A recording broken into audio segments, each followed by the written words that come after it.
আসসালামু আলাইকুম। আশা করছি সবাই ভালো আছেন। অনেক সময় অনেক ডায়াবেটিসের পেশেন্ট যারা নিয়ম কানুন মেনে চলছেন, অনেকদিন থেকে ওষুধ খাচ্ছেন, তারা ভালো আছেন।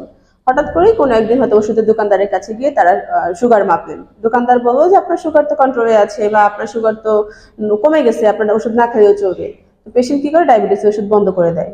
ফলশ্রুতিতে অতিরিক্ত সুগার জমে আমাদের লিভার, আমাদের কিডনি, আমাদের হার্ট, আমাদের চোখ, সব জায়গায় এই অতিরিক্ত সুগার খুব খারাপ ভাবে রিয়েক্ট করে। হ্যাঁ, ডায়াবেটিসের সমস্যা হচ্ছে এগুলো খুব খারাপ, মানে ভাইটাল অর্গান গুলোকে ওরা নষ্ট করে দেয়।